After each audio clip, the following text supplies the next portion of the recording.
Seoul in South Korea. I'm now at a place called Bukhun Village. I'll probably pronounce that incorrectly. So I had to get here as early as possible to avoid the crowds, and the lighting looks good, but hopefully I'll get a few nice photos here. I'm still very tired from Hong Kong, but I did try and catch up with as much sleep as I could last night because I have a whole day of exploring today.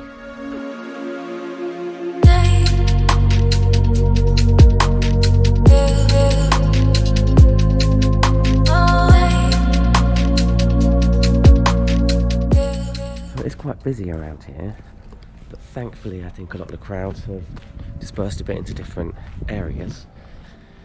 I finally have a little bit of the place to myself. I haven't seen anybody dressed up yet though, unfortunately. Maybe when I head out there might be a few people dressed up by then. All I can say though is it is cold. It is cold. I was not prepared for this, so I think after this I might try and find a cafe just to try and warm up a little bit before exploring the rest of the city. Completely forgot to mention where I am. I'm at Gyeongbokgung Palace. So there's just lots of various buildings here. I'm not sure which one is the palace unless all of it is meant to be a palace. I'm not too sure. But it's quite a beautiful place. It's nice that I'm here early in the morning because the sun makes it look a lot more beautiful.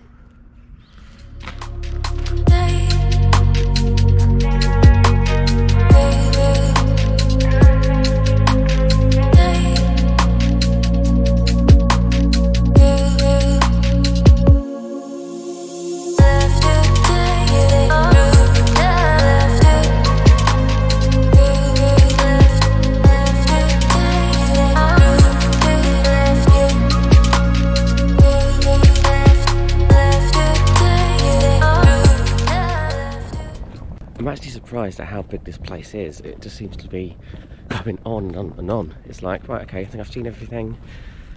Then I find like another section that I've not seen. But yeah, it's a big old place here. I'm now by Jogyesa Temple. It seems to be a lot of the locals are coming here, and when they come and leave the arch, they're bowing down with both hands. So I'm guessing this is a Buddhist temple. I should have done my research before coming, really. But this is meant to be a really cool place to see. I'm not too sure what's going on over here. But I don't even know if I can go inside or not. But oh, I don't know.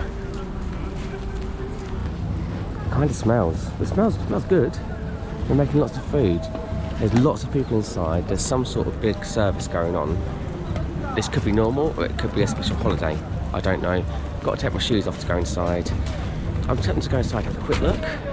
I don't know if I'll be allowed to film in there or not, but I am intrigued, so I'm going to see if I can get inside. I don't think it was a good idea for me to go in. It looks really beautiful inside, but there's definitely a big service in there. Everybody's down on their knees, bowing up and down.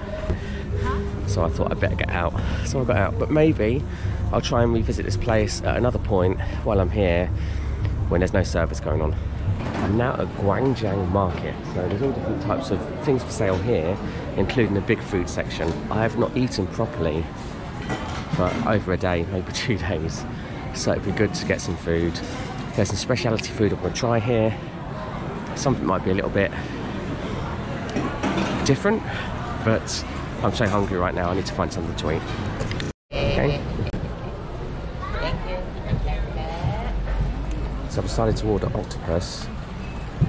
It will be dead when I eat it. So I've just ordered octopus. It is dead, but it's still moving. And you can feel it moving in your mouth as you eat it.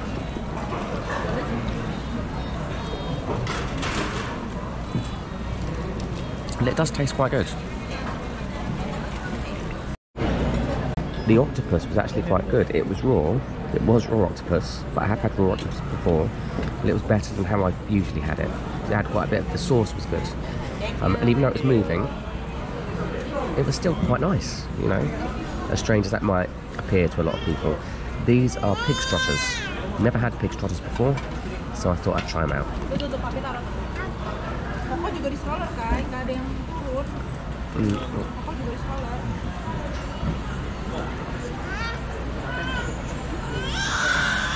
Okay, obviously there's a bit of bone in there, so I had to take that out.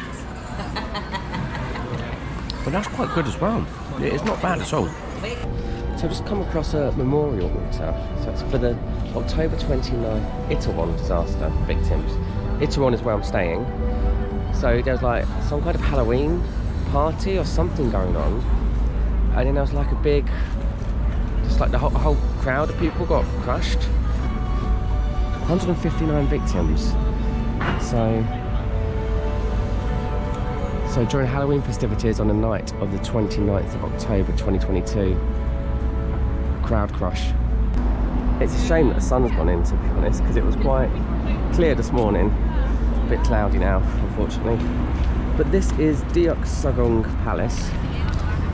It looks a lot smaller than where I was earlier, but I'm still gonna check it out because it looks quite interesting. So I'm guessing this could be the palace itself. I always get confused, maybe the whole complex is classed as the palace. A lot of the buildings have been destroyed in a fire, so there's not as much left as there used to be.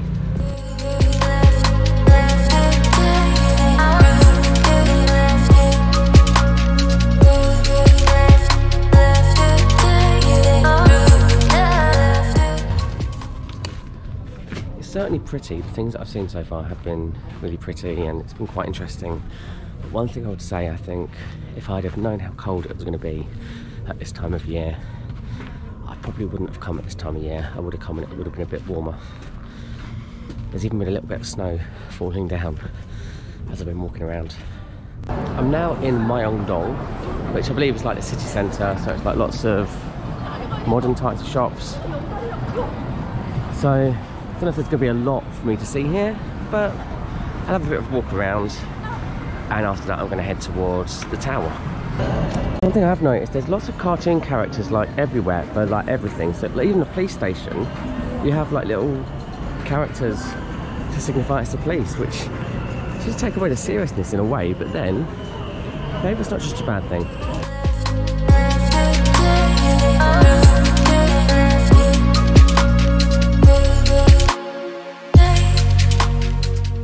I decided to take the cable car up to the top of the mountain just because it would be quicker, and I'm still cold and I am still quite tired from everything I've been up to over the last week. So at the top there is this little area with lots of ducks and lots of locks. Obviously it's quite common to see these all over the world, usually on bridges or other places. And then through the trees there is the Seoul Tower. It's a shame it's so cloudy, otherwise maybe I would have gone up to the viewing platform up there, but I'm sure at night time it looks nice lit up, so maybe I'll get to see that tonight or tomorrow. I would have to say, although I see a lot of these locks all around the world, I've never seen so many. It's just full of them, they're everywhere. They just go on and on and on.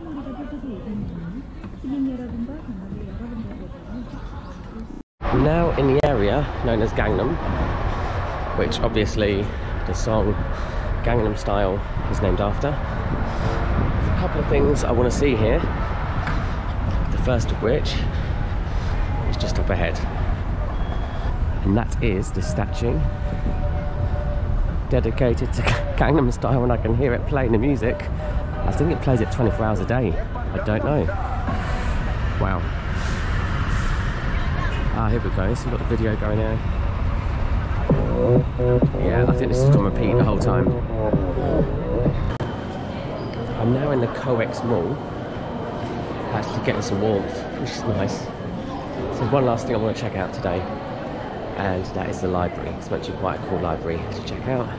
It's located somewhere inside this mall. And here we are, the library. Wow, they've even got a Christmas tree in there. Good time of year to have come.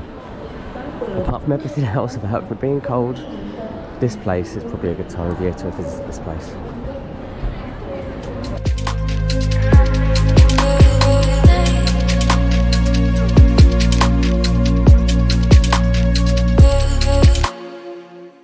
I've been using the subway quite a bit to get around, which has been useful. It's not the easiest, although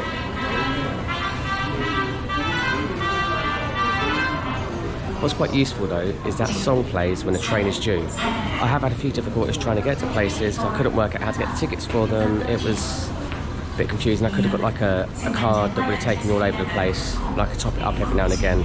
I've just been doing single journeys, but maybe that's been cheaper, maybe it hasn't. I honestly don't know. But yeah, it's not the easiest, but not the most difficult. Oh God, it's my last full day here. It's like 7:30 in the morning. It feels even colder today. I am bloody freezing. So I'm just waiting for a tour. So I've got half a day tour of the DMZ, which is a demilitarized zone, which takes you as close as you can get to North Korea. There was a point where there was like a conference room. There still is a conference room between North and South Korea, but you were able to go into that room, technically be inside North Korea. But from my understanding, it's not possible to go in there at the moment because of tensions. Also, some American guy recently ran over the border, so since then it's made things a bit more difficult. But I might be able to get a glimpse as to what North Korea looks like from a distance, and I'll get to learn quite a lot about the history as to what actually happened and what the situations are at the moment. So it should be quite informative and enjoyable. I'm just hoping I'm not going to be too cold, because God, it must be like -5 now. Oh God, really is cold.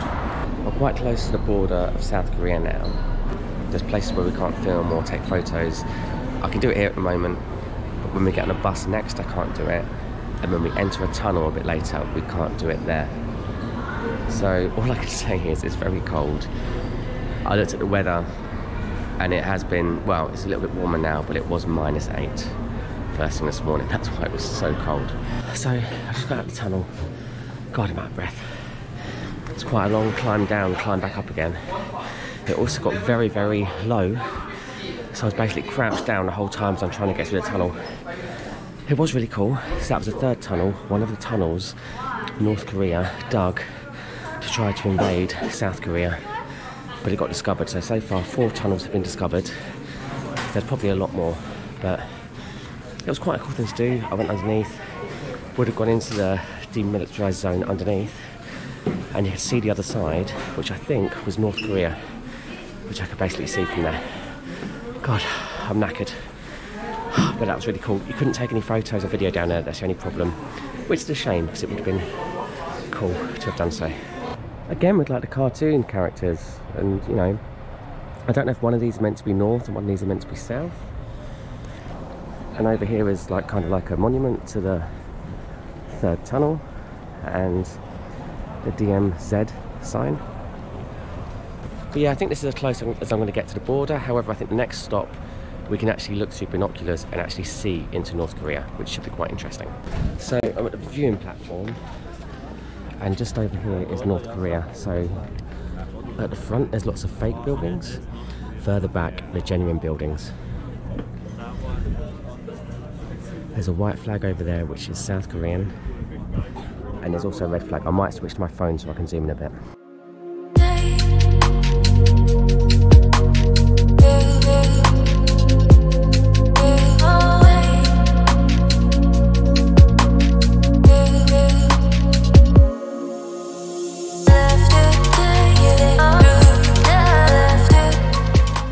I've come back to Jogyesa Temple. The crowd's not here today, so hopefully I can go inside and have a better view of the inside. So I made it inside. There seems to be a lot going on. There seems to be quite a lot going on again today, but nothing near as it was yesterday.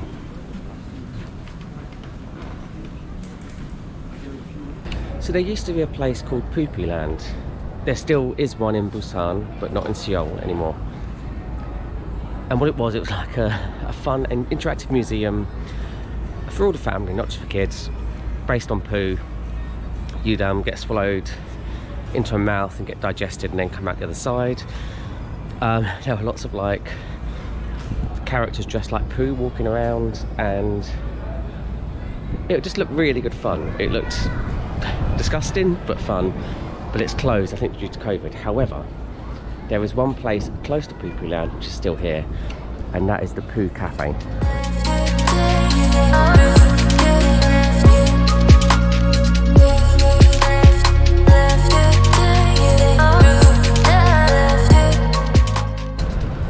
So one thing I do find quite interesting is the safety videos they have on the subway system. They're obviously useful and they must help to a degree, but they do seem quite funny to me.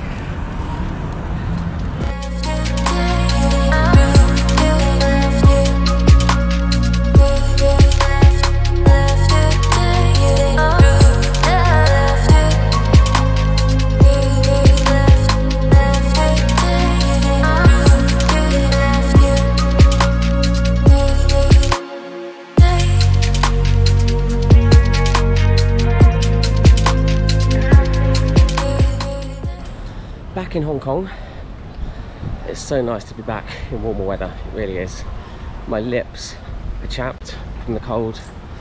I had to buy myself a chapstick, lip balm, so hopefully that will heal them a little bit. This is a hike that I really want to do. It's only a short little hike to a beautiful viewpoint. And to get there, you have to jump over a barrier here somewhere. So I think that was it. So let's go.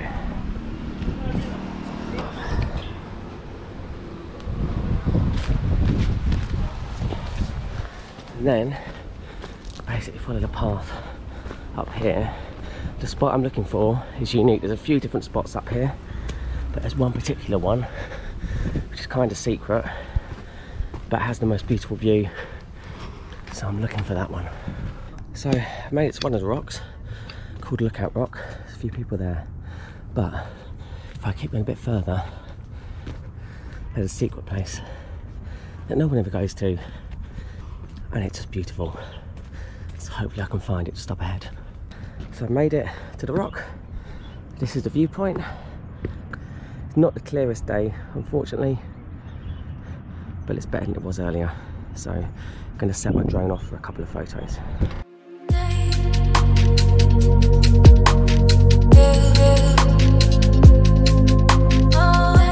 Just got the cable car up to Ngongping village. I may have pronounced that wrong, I'm not sure. But this was one of my favourite places the last time I was in Hong Kong, so I thought I may as well come here. There's one other thing I really want to do while I'm here, and it does take a while to get up here and get back, but I thought sod it, I'm going to come up just for a little bit. There's some nice shops here. Actually, I'm really hungry because I've not eaten so far today, so maybe I'll grab some food.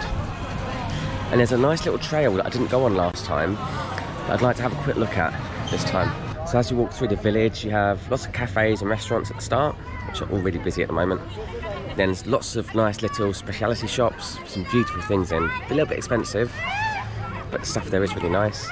Then you kind of come to this big white gate where there's lots of statues, a few other little food places, and then you kind of move around to get to the giant Buddha statue. But before I do the Buddha, I'm going to try and find this trail. I've been following the wisdom path for about 5-10 minutes now, and we've come into this little clearing. This is what I was looking for up here. So it seems to be lots of wooden posts with some kind of writing on, maybe giving out words of wisdom. I don't know.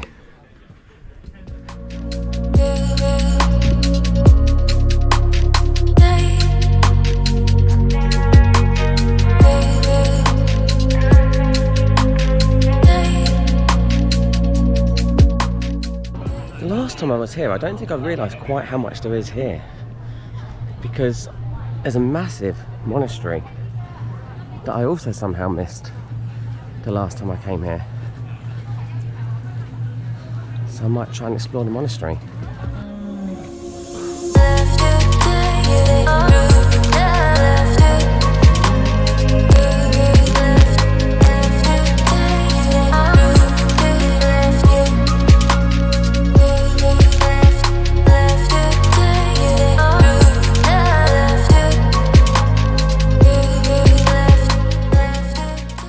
Done it before, but I feel I should do it again. If I'm here, I'm going to climb the steps to the big Buddha.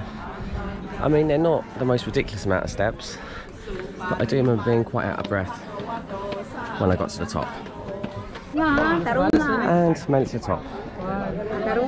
There is the Tiantan Buddha, or the Big Buddha. And yes, to be honest, that climb was not as bad as how I remembered it, but last time I was here, it was a hotter day, so maybe that's why. Last stop, kind of the last stop for today. I do plan to do an Irish pub later on Kowloon, and maybe do the Staff Ferry as well. But everything else, I've done all the things that I haven't done before that I wanted to do. A couple of things I did last time that I'd love to have done again, revisited places, but I just haven't had the time. But this is a new place. This is the Fok Jong building, and it's known as the Monster Building as well, because it's like a huge residential place. Lots of people live here, and it's just seen as like a massive building, but it also looks quite good in photos. So I'm going to take a couple of photos whilst I'm here. So there's one bar I really wanted to come to that I've not had a chance to yet, and I thought I'd do that now before it gets too busy, to pop in there for a drink, and that is this place, the Iron Farers. Let's see what it's like inside. So I made it inside. So on the ceiling there's lots of little butterflies, there's some fairy dust in small bottles here, and on the tables there are lots of iron fairies. So the whole idea is that it says you're welcome to touch, but it's very bad luck to steal one of the fairies. So I didn't mean to be good luck if you touch one. But pretty cool place. So I'm at Hong Kong International Airport, about to board my flight back home. It's been a week and a half, maybe just over a week and a half. It feels like it's been a month or more. It feels like a long time since I've been back home. So part of me is looking forward to going back home, because I think one of the best things about travelling is going home and coming back with all the memories that you have and being a different person. At the same time, I'm dreading going back to work tomorrow, and it is tomorrow. I won't get home till late, and I've got an early start. But it's been a really good trip. First half was amazing because of all the work colleagues. Second part, doing my own thing, was good, apart from being really cold in Korea, but I've had a blast.